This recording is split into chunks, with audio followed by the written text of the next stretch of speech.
Hello students, welcome to Magnet brains.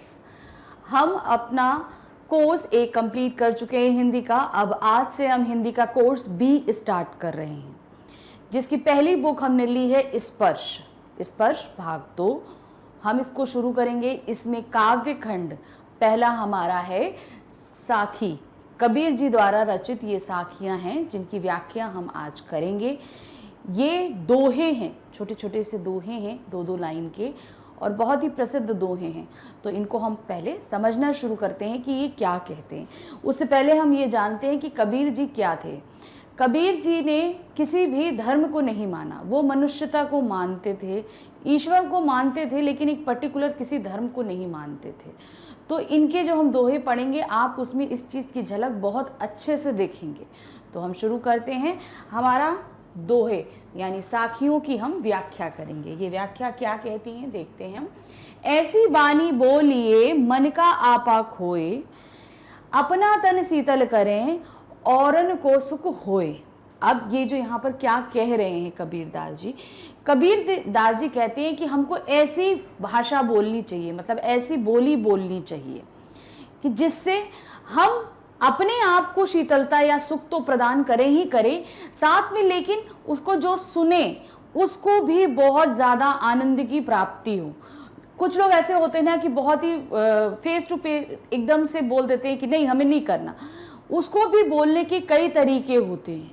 तो यहाँ पर कबीर दास जी ने वही बोला है, आपको कोई भी बात अगर बोलनी है, अपने मन के विचार रखने हैं, तो इतनी अच्छे तौर से रखिए कि सामने वाला उसको एक्सेप्ट कर ले। आज के समय में यही नीति है कि हमें अपनी बात बोलनी है, मगर ऐसी भाषा का इस्तेमाल करना है कि जिससे हम अपने आप को भी गिल्टी फील ना कराएं और सामने वाले को भी बुरा ना लगे। तो वापस इस दोहे में आते हैं। कबीर दास जी कहते हैं ऐसी बानी बोलिए, मतलब हमें ऐसी भाषा यानी ऐसी बोली बोलनी चाहिए मन का आपा खोए, यानी जब हम बोलें उसको तो सुनने वाला अपना आपा खो दे, हमारी बात में ही रम जाए। अपना तन शीतल करे औरन को सुख होए, उससे हमें अपने आप को तो शीतलता प्रदान हो ही, साथ में दूसरा जो सुने वो भी बहुत ही ज्यादा शीतलता या ठंडक प्राप्त करे।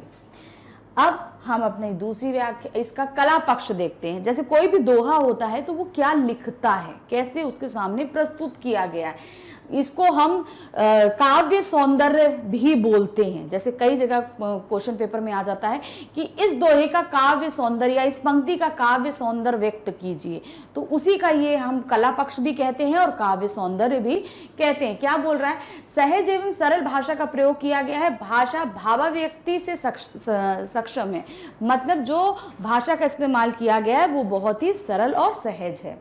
बाणी बोलिए में अनुप्रास अलंकार है। देखिए यहाँ पर बा और बा दो, एक वर्ण की आवृत्ति दो बार होने के कारण यहाँ पर अनुप्रास अलंकार है। घुमक्कड़ी भाषा का प्रयोग है, क्योंकि इसमें घुमक्कड़ी भाषा मतलब किसी एक क्षेत्र की भाषा का इस्तेमाल नहीं किया गया है, इसमें कई जगह की भाषाओं का इस्तेमाल करके इस दोहे का निर्माण किया गया है। फिर हम आगे बढ़ते हैं। नंबर 2, कस्तूरी कुंडली बसे मृग ढूंढे बन माही, ऐसे घटी घटी राम हैं दुनिया देखे नाही। यहाँ पर इनके उन्होंने प्रभु की तरफ इंगित किया है कि हम क्या होता है, एक मृग होता है, मृग मतलब हिरन।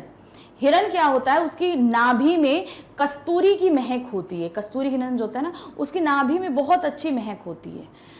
तो वो क्या करता है, जब मृग को वो महक आती है तो वो उस महक के पीछे पूरे वन में, पूरे जंगल में जगह जगह घूमता रहता है। लेकिन वो तो उसी के मृग में, वो अपने आप को अपनी नाभि में देख ही नहीं रहा है और वो उसको पाने के लिए पूरे जंगल में घूम रहा है। तो उसी मृग से लेकर उन्होंने ईश्वर की तरफ हमें इशारा किया। क्या बोला है, कस्तूरी कुंडली बसे मृग ढूंढे बन माही, मतलब मृग के नाभि में कस्तूरी होती है और वो उस महक के लिए पूरे जंगल, पूरे वन में ढूंढता रहता है। वैसे ही ऐसे घटी घटी राम हैं दुनिया देख ही ना। उसी तरीके से हम भी ईश्वर की प्राप्ति के लिए इधर से उधर भटकते रहते हैं, जबकि ईश्वर खुद हमारे हृदय के अंदर है। हमें सबसे पहले अपने हृदय में देखना चाहिए। तो इस दोहे का क्या भाव निकलता है कि सभी के अंदर ईश्वर होते हैं, सबसे पहले हमें अपने अंदर खोजना चाहिए। फिर इसका भाव पक्ष क्या कहता है? अब भाव काव्य सौंदर्य में पहला हमारा आ रहा है भाव पक्ष, यानी क्या फीलिंग आ रही है, इस बुक को पढ़ने के बाद क्या फीलिंग आई। कबीर ने ईश्वर का स्थायी निवास मनुष्य का हृदय बताया है, मतलब ईश्वर आपको कहीं नहीं मिलेगा, सबसे पहले आपके हृदय में मिलेगा। तो उसका स्थायी निवास क्या बताया? ईश्वर का हृदय। दूसरा, मृग का उदाहरण देकर बात को पूर्ण रूप से स्पष्ट किया है, यानी इसमें एक उदाहरण दिया उन्होंने मृग, कस्तूरी मृग का, और उसको उस बात से अपनी बात को पूरी तरह से प्रमाणित किया है कि जो हम बोल रहे हैं वो सही है। अब हम आ जाते हैं इसके कला पक्ष पे। कला पक्ष क्या है? सरल और सहज और घुमक्कड़ी भाषा है, क्योंकि कबीर दास जी हमेशा जगह जगह घूमते रहे, इसलिए उनकी भाषा घुमक्कड़ी भाषा रही या खड़ी बोड़ी रही है। तो यहाँ पर उनकी घुमक्कड़ी भाषा का प्रयोग किया गया। कस्तूरी मुखमंडली दुनिया देखे में अनुप्रास अलंकार है। देखिए का वर्ण की आवृत्ति हुई है और दुनिया देखे में भी दादा का हुआ है। फिर घटी घटी में पुनरुक्ति प्रकाश अलंकार है। देखो घटी घटी एक ही शब्द को हमने साथ साथ इस्तेमाल किया है और दोनों का अर्थ भी सेम है, इसलिए यहाँ पर पुनरुक्ति अलंकार है। अब तीसरे दोहे में हम आते हैं, क्या बोलते हैं वो? जब मैं था तब हरि नहीं, अब हरि है मैं नहीं, सब अंधियारा मिट गया जब दीपक देख्यो माही। यहां पर क्या, यहां पे भी प्रभु से रिलेटेड ही उन्होंने बोला। उन्होंने क्या बोला? जब मैं था हरि नहीं, यानी जब मेरे अंदर अहंकार था। अहंकार मतलब सिर्फ मैं ही सब कुछ हूं, मैं सब कुछ कर सकता हूं, मैं सब कुछ जानता हूं। जब हमारे अंदर वो मैं शब्द अहंकार के रूप में स्थापित रहता है, तब हमारे अंदर ईश्वर नहीं होता। तब हमारे अंदर ईश्वर, यानी कि हमारे अंदर जब अहंकार व्याप्त था तो हमारे अंदर ईश्वर नहीं होता। और अब हरि हैं, यानी कि जब हमारे अंदर ईश्वर आ गए, जब हमारे अंदर ईश्वर आ गए, हमने ईश्वर को अच्छी तरह अपने अंदर आत्मसात कर लिया, तो हमारे अंदर का सारा अहंकार मिट गया, सारा अंधियारा मिट गया। जैसे दीपक जलने से, जैसे दीपक एक अंधेरे कमरे में जल जाता है और हर जगह अंधियारा मिट जाता है और उजाला ही उजाला हो जाता है, उसी प्रकार मेरे हृदय में ईश्वर रूपी दीपक जल गया और उसका सारा अंधियारा हट गया। ये ना, जब दीपक देखियो माही, और ईश्वर रूपी दीपक जब हमने देखा तो जला लिया अपने हृदय में, तो मेरे हृदय का सारा अंधियारा, यानी जितना भी पाप, क्लेश, द्वेष सब कुछ था और जो अहंकार मेन रूप में था स्थापित, वो सब कुछ हमारे पास से हट गया। अब इसका काव्य सौंदर्य भाव पक्ष क्या बोलता है? इसमें ईश्वर प्राप्ति के उपाय बताए गए हैं। जाहिर सी बात है, अगर हमारे अंदर अहंकार रहेगा तो ईश्वर नहीं रहेगा। तो उन्होंने बोला ईश्वर को प्राप्त करना है तो पहले आपको अपने अहंकार का नाश करना होगा। फिर अहम भाव को ईश्वर प्राप्ति में बाधक बताया है, यानी हमारे अंदर जो मैं स्थापित रहता है, यानी मैं सब कुछ जानता हूं, मैं सब कुछ कर लेता हूं, मैं जो कुछ कर रहा हूं सही है, ये भाव जब तक हमारे अंदर रहेगा हमें ईश्वर की प्राप्ति नहीं हो सकती, और ये अहंकार ईश्वर प्राप्त करने में सबसे बड़ा बाधक है। अब इसका कला पक्ष आते हैं। कला पक्ष क्या कहता है? मैं शब्द अहम भाव के लिए प्रयोग किया गया है, यानी जो हम अहं शब्द इस्तेमाल कर रहे हैं वो मैं, यानी मैं सब कुछ हूं, मैं सर्वोपरि हूं, इसके लिए इस्तेमाल किया गया है। हरि है दीपक देखियो में अनुप्रास अलंकार है। देखिए इसमें ह शब्द की आवृत्ति, वर्ण की आवृत्ति हुई और इसमें दा और दा की आवृत्ति होने के कारण यहाँ पर अनुप्रास अलंकार है। फिर अंधियारा अज्ञान का प्रतीक है और दीपक ज्ञान का प्रतीक है। देखिए इसमें जो इन्होंने बताए हैं जरूरी नहीं, इसके अलावा भी आप इसमें बहुत से भाव सौंदर्य ढूंढ सकते हैं, तो जो आपकी समझ में आ रहा है आप इसमें ऐड ऑन कर सकते हैं। अब हम नेक्स्ट देखते हैं अपना 4। सुखिया सब संसार खाए अरु सोए, दुखिया दास कबीर हैं जागे अरु रोए। अब यहाँ पर क्या बोल रहे हैं? ईश्वर, अब इसमें भी ईश्वर से रिलेटेड ही बात कर रहे हैं, मगर उन्होंने क्या बोला? सुखिया है सब संसार। वो कहते हैं ये सारा संसार जो है वो सुखी है, वो ये सारा संसार सुखी है। क्यों सुखी है? खाए अरु सोए, मतलब पेट भर के खाता है और फिर वो सो जाता है सुख की नींद। दुखिया दास कबीर, और इस संसार में अगर कोई दुखी है तो वो सिर्फ और सिर्फ कबीर दुखी है। क्यों दुखी है? ये क्या कहते हैं? जागे अरु रोए। क्यों कबीर दुखी है? क्यों? क्योंकि वो ईश्वर की प्राप्ति के लिए, उनको ढूंढने के लिए जगह जगह घूमते रहते हैं, रात रात भर जागते हैं, रोते हैं और वो उनको प्राप्त नहीं हो रहे हैं। इसलिए सबसे ज्यादा दुखी है तो वो सिर्फ कबीर है, क्योंकि वो ईश्वर की प्राप्ति के लिए हमेशा विचलित रहते हैं। फिर से बता रही हूं, सुखिया सब संसार, मतलब कबीर दास जी कहते हैं उनके हिसाब से ये सारा संसार बहुत ही सुखी है। वो पेट भर के खाता है और आराम से सो जाता है। यहाँ दुखिया, सिर्फ दुखिया यानी बहुत ज्यादा दुखिया कौन है? कबीर दास जी। क्यों? क्योंकि वो ईश्वर की प्राप्ति के लिए सारी सारी रात जागते हैं, उनका तप करते हैं और उनको पाने के लिए विचलित रहते हैं और रोते रहते हैं। इसलिए सबसे ज्यादा दुखी सिर्फ कबीर है। अब इसका काव्य सौंदर्य हम देखते हैं, क्या बोलता है? चिंतनशील मनुष्य की व्याकुलता को प्रकाशित किया है। यहाँ पर कबीर ने अपने जरिए उन लोगों के बारे में बात करी है जो चिंतनशील हैं, यानी जो सिर्फ एक लक्ष्य निर्धारित कर लेते हैं। उन्होंने तो बताया ईश्वर पाने के लिए, लेकिन इसके अलावा भी बहुत सारे लोग होते हैं जो अपना लक्ष्य निर्धारित कर लेते हैं और उनको नींद नहीं आती। जैसे आप लोग क्लास 10 का एग्जाम देने के लिए क्या करोगे? रात रात भर जागोगे, पढ़ाई करोगे, स्टडी करोगे, तो वो आपकी नींद खो गई। तो यहाँ पर चिंतनशील मनुष्यों को सर्वोपरि बताया है कि हम जब अपना टारगेट डिसाइड कर लेते हैं तो हमें नींद नहीं आती। फिर इसका कला पक्ष, भाषा सरल और सहज है और भावाभिव्यक्ति है, यानी इसमें भाव ज्यादा हैं, कम शब्दों में ज्यादा भावों को व्यक्त किया गया है। सुखिया सब संसार, दुखिया दास में अनुप्रास अलंकार है, सधुक्कड़ी भाषा का प्रयोग है। ठीक, अब नेक्स्ट, विरहा भुवंग तन बसे, मंत्रा ना लागे कोय, राम वियोगी ना जिए, जिए तो बौरा होए। यहां पर भी फिर इन्होंने ईश्वर की तरफ इशारा किया है। कैसे? इन्होंने क्या बोला? विरहा भुवंग तन बसे, यानी ईश्वर से जो जुदाई होती है उसे इन्होंने विरहा बताया। यानी ईश्वर से जो विरहा रूपी हमको दर्द प्राप्त हो रहा है वो एक सांप के समान है, यानी सांप होता है ना, उसके समान है और वो हमारे तन में बसा हुआ है। ईश्वर के विरहा रूपी जो सांप है वो हमारे तन के अंदर बस गया है, हमें डस गया है और कोई भी मंत्र डाल लो वो कोई असर नहीं करता। ठीक है, ईश्वर से विरहा जो है, ईश्वर से जो दूरी है उसको इन्होंने सांप का डसना बताया। जैसे सांप पे डस जाता है और विष पूरे शरीर में फैल जाता है, उसी तरह ईश्वर से जो विरहा है उसका दुख उनके शरीर में बसा हुआ है। जितने भी मंत्र फूंक लो, कुछ कर लो, मगर वो विष उतरने का नाम नहीं लेता।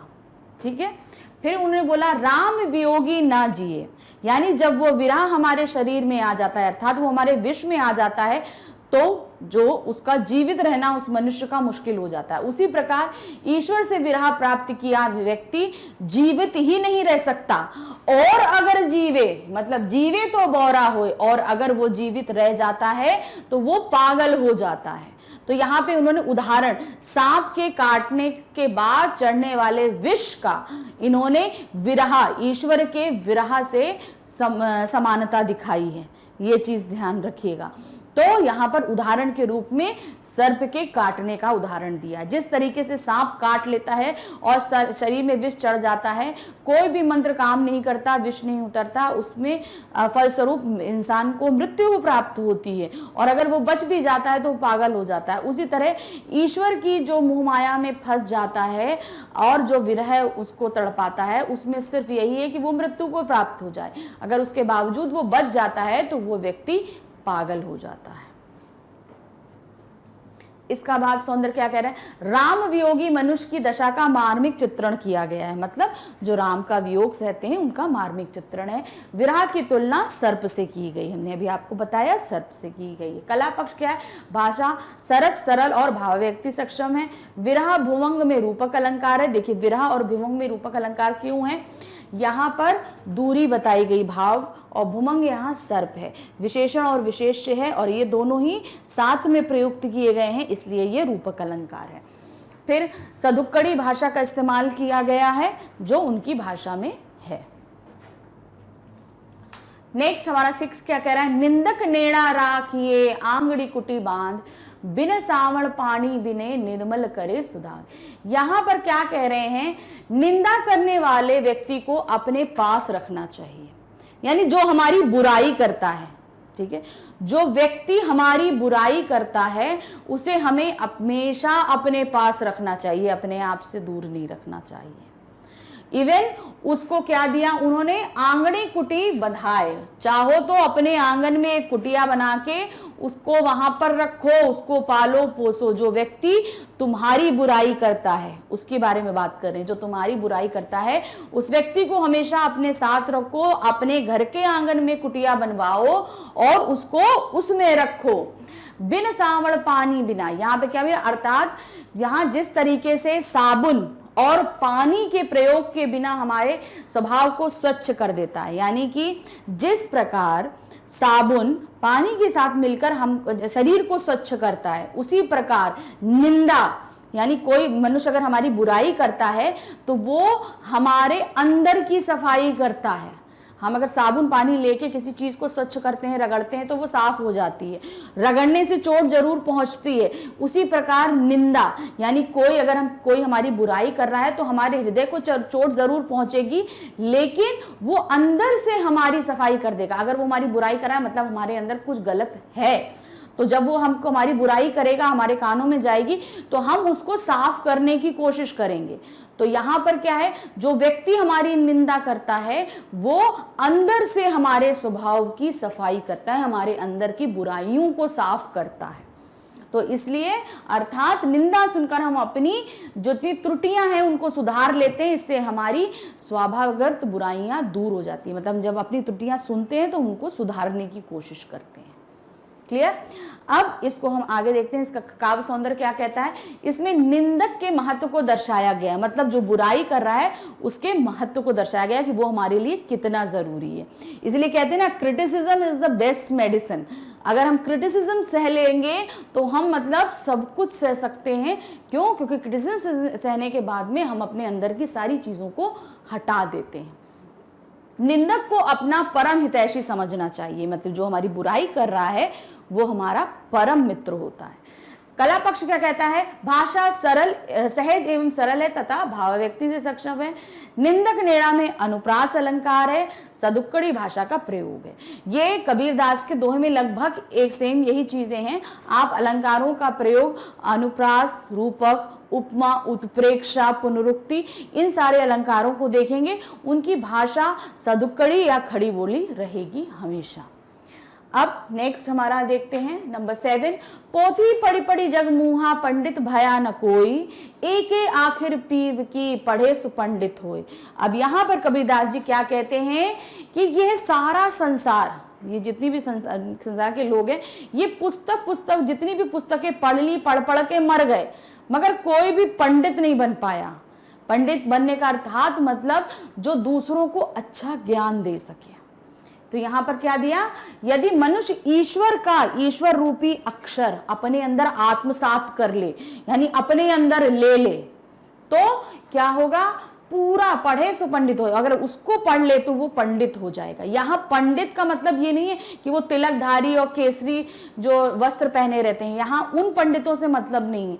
पंडित उन व्यक्तियों से मतलब है जो हमें अच्छी बातें, अच्छे संस्कार सिखाएं जीवन के। यहाँ किसी धर्म से रिलेटेड चीज को बात नहीं हुई है, यहाँ बात हो रही है वो व्यक्ति जो हमें जीवन की सच्चाई से अवगत कराए, आत्मसात करने के लिए हमसे बोले। तो यहाँ पे हम देखते हैं, पोथी पढ़ी पढ़ जग मुआ, मतलब पुस्तकें पढ़ के इंसान जो है वो मर गया। पंडित भया न कोई, और कोई भी इतना ज्ञानी नहीं हो सका, कोई भी इतना ज्ञानी नहीं हो सका कि वो विश्व को ज्ञान प्राप्त करा सके। एक है आखिर पीव की, यानी कि अगर एक अक्षर भी ईश्वर का जान लिया होता, या जानने का मतलब क्या, ईश्वर की एक क्वालिटी भी अगर अपने अंदर वो ले आए तो क्या होगा, पढ़े तो पंडित होए, यानी कि उस एक अक्षर से भी वो इंसान ऐसा हो जाएगा कि वो सारे विश्व को उतार सकता है। अब इसका कला काव्य सौंदर्य क्या कहता है? सबसे पहले भाव पक्ष, ईश्वर प्रेम तथा ईश्वर भक्ति से ही ज्ञान प्राप्ति होती है, यानी कि जब हम ईश्वर को अपने अंदर लेते हैं तो हमें हर एक चीज का ज्ञान प्राप्त हो जाता है। पुस्तकों को पढ़कर रट कर ज्ञान प्राप्त करना संभव नहीं है, यानी हम यहाँ पर पुस्तकों को पढ़ते हैं, रटते हैं, उससे हमें ज्ञान प्राप्त नहीं होता। देखिए इसमें उन्होंने तो उस समय की बात करी, लेकिन हम इस समय भी आपको एक प्रैक्टिकली चीज बताते हैं। बच्चे क्या करते हैं ना, किताबें खोली, रटते जा रहे हैं, रटते जा रहे हैं, रटते।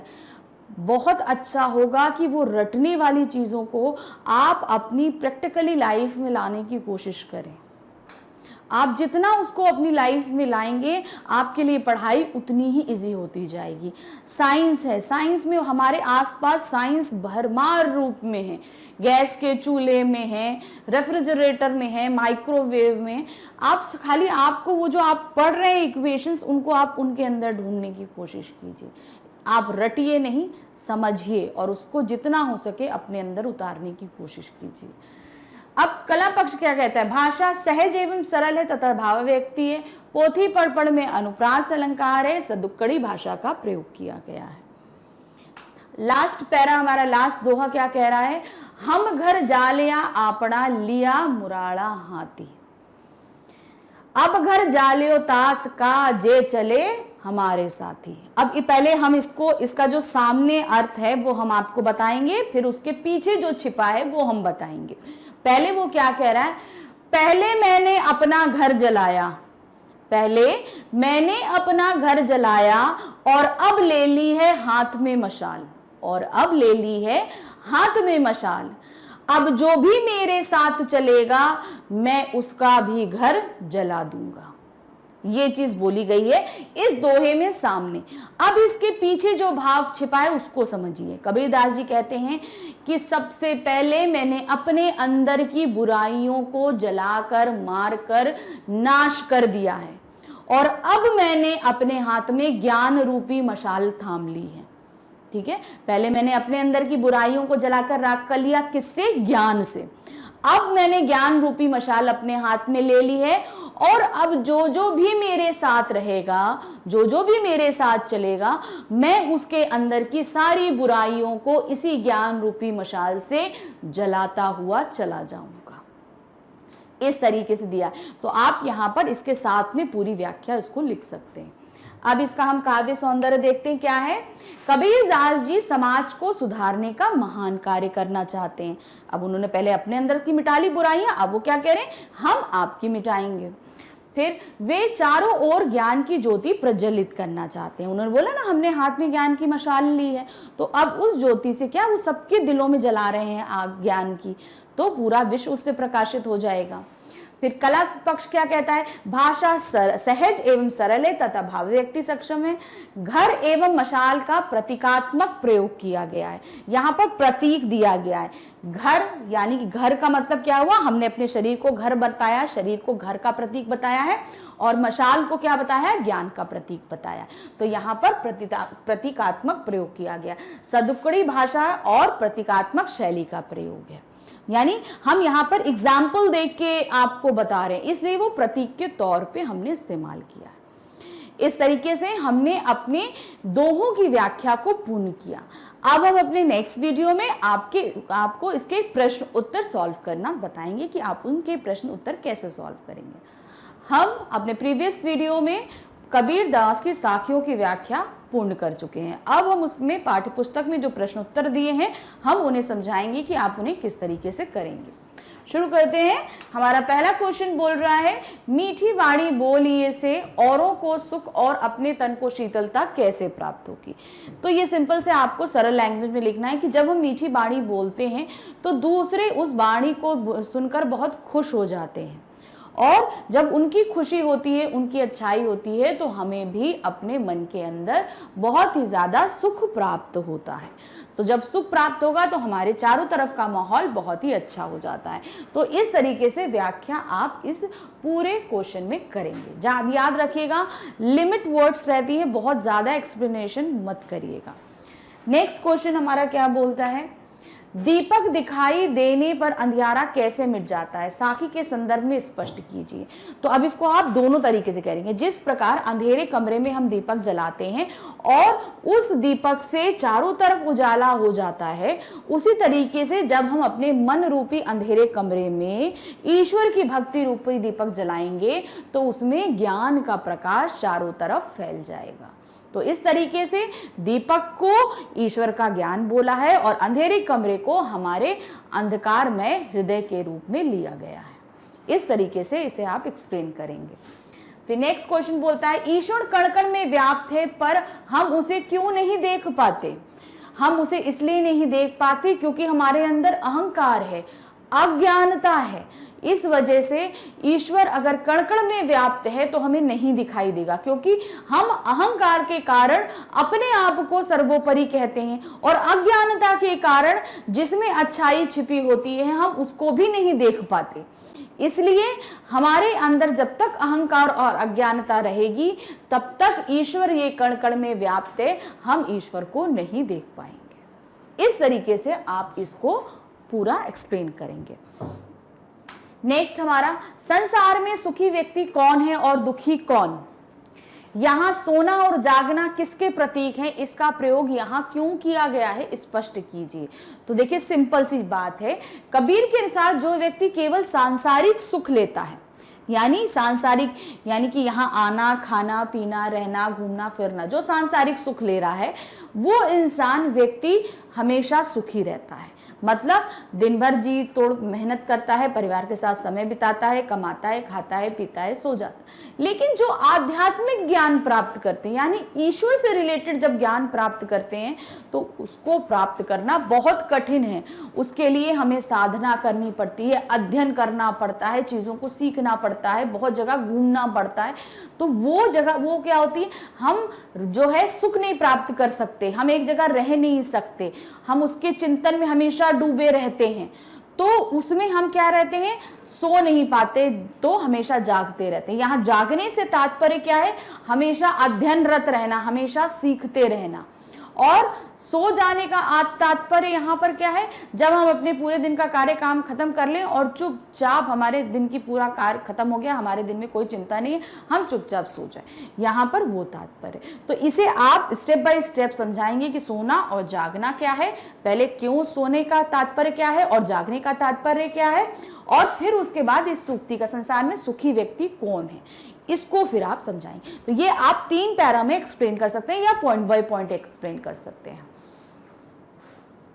नेक्स्ट हमारा आता है नंबर 5, अपने स्वभाव को निर्मल रखने के लिए कबीर ने क्या उपाय बताया? हम अपने स्वभाव को निर्मल रखें, अच्छा रखें। तो उसके लिए उन्होंने क्या बोला था कि स्वभाव को निर्मल और निष्कपट सरल बनाए रखना चाहते हैं। उसके लिए निंदक को अपने पास रखना चाहिए, जो हमारा निंदा करने वाला व्यक्ति, हमने बोला था ना निंदक यानी जो हमारी बुराई करता है, क्रिटिसिज्म करता है, उसे अपने घर के आंगन में लाइए और एक झोपड़ी बना के उसे अपने पास रख लीजिए। तो अपने स्वभाव को अच्छा और निर्मल बनाने के लिए उन्होंने क्या बोला कि जो आपकी निंदा करता है उसे हमेशा अपना मित्र बना के रखिए, अपने पास रखिए, हो सके तो अपने घर के आंगन में रखिए। वो आपकी जब जब बुराई करेगा, आपके अंदर की त्रुटियां निकालेगा, तो आप उन त्रुटियों को अपने अंदर से साफ करने की कोशिश करेंगे। इसलिए जब तक वो साफ होती रहेंगी आपका स्वभाव सरल और सहज रहेगा। नेक्स्ट, एक है असिर पीव की पढ़े सुपंडित होई। इस पंक्ति द्वारा कवि क्या कहना चाहता है? उन्होंने क्या बोला था पंक्ति में, शास्त्रीय ज्ञान की अपेक्षा भक्ति प्रेम को ज्यादा दिया। मतलब शास्त्रों के जो ज्ञान है उससे ज्यादा उन्होंने ईश्वर की भक्ति की तरफ दिया है।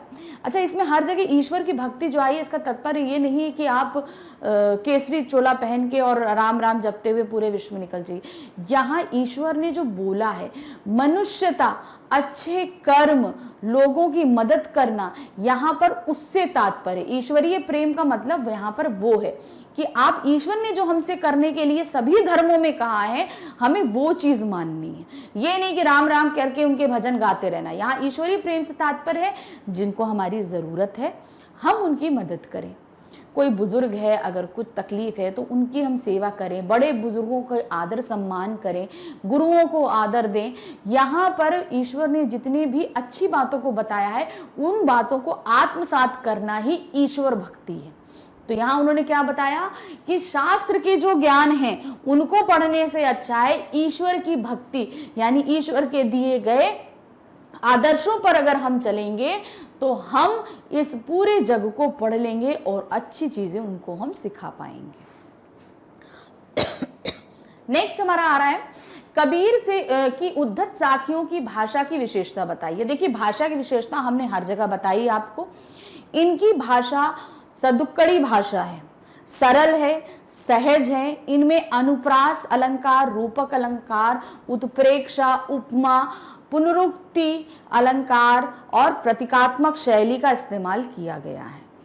इनमें कहीं कहीं कुछ भाषा डिफरेंट भी ली गई हैं जिनमें खड़ी बोली भी है। खड़ी बोली और सदुक्कड़ी भाषा का मिलन आपको हर जगह पर मिलेगा। तो ये इनकी भाषा शैली है, किस तरीके से वो भाषाओं को लिखते हैं, ये हमने हर दोहे के बाद आपको समझाई है। उसी को आप थोड़ा वृहद रूप में थोड़ा सा वर्णात्मक करके इस प्रश्न में लिख सकते हैं। फिर नेक्स्ट आता है निम्नलिखित का भाव स्पष्ट करिए। काव्य खंड में जब भी भाव स्पष्ट करने के लिए आता है मतलब इन पंक्तियों का अर्थ लिखिए। ये सभी पंक्तियां हम आपको पहले बता चुके हैं अपने प्रीवियस वीडियो में, वही आपका ये क्वेश्चंस में पूछे गए हैं। तो इसमें क्या पूछा, विरह भुवंग तन बसे मंत्र न लागे कोई। तो इसमें क्या है, कबीरदास ने बताया है कि जब हमारे शरीर में ईश्वर रूपी ईश्वर के विरह का चढ़ जाता है जहर, जिस तरह सांप के काटने से जहर चढ़ता है और व्यक्ति मृत्यु को प्राप्त होता है, उसी प्रकार जब ईश्वर की भक्ति विरह का हमारे अंदर विष चढ़ता है तो हम भी मृत्यु को प्राप्त हो जाते हैं और हमें कोई भी मंत्र काम नहीं आता है। इस तरीके से आप इसको करेंगे। फिर दूसरा है कस्तूरी कुंडली बसे मृग ढूंढे वन माही। तो इस पंक्ति का क्या अर्थ है, जिस प्रकार हिरण के नाभि में कस्तूरी स्थापित रहती है और वो पूरे जंगल में ढूंढता रहता है और उसके लिए भटकता रहता है, उसी प्रकार ईश्वर के मन में, इंसान के मन में भी ईश्वर व्याप्त है और वो जगह जगह घूम के ईश्वर को ढूंढता रहता है। ये इस पंक्ति का भाव है। फिर नेक्स्ट पंक्ति हमारी क्या कह रही है, जब मैं था तब हरि नहीं, अब हरि हैं तो मैं नहीं। वो क्या बोलते हैं, जब मेरे मन के अंदर अहंकार स्थापित था तो मेरे अंदर ईश्वर नहीं थे, लेकिन जब से ईश्वर आए हैं तब से मेरे अंदर से सारा अहंकार मिट गया है, सब तरफ उजियाला ही उजियाला हो गया है। तो ये भाव आप यहाँ पर देंगे। फिर नेक्स्ट है पोथी पढ़ी पढ़ी जग मुहा पंडित भया न कोई। यहाँ पर क्या भी कवि क्या कहते हैं, ये सारा संसार शास्त्र ज्ञान में, शास्त्रों के ज्ञान में, पोथियां पढ़ने, किताबें पढ़ने में इतना व्यस्त हो गया कि उसने किसी भी चीज की तरफ ध्यान नहीं दिया। तो इस तरीके से हमने ये पाठ अपना समाप्त किया। आई थिंक आपको ये पूरा पाठ, व्याख्याएं, प्रश्नोत्तर बहुत अच्छे से समझ में आएगा और इसके आगे के पाठ के लिए आप हमारे आने वाले वीडियोस को देखते रहिए और लाभ उठाते रहिए। Thank you, bye bye.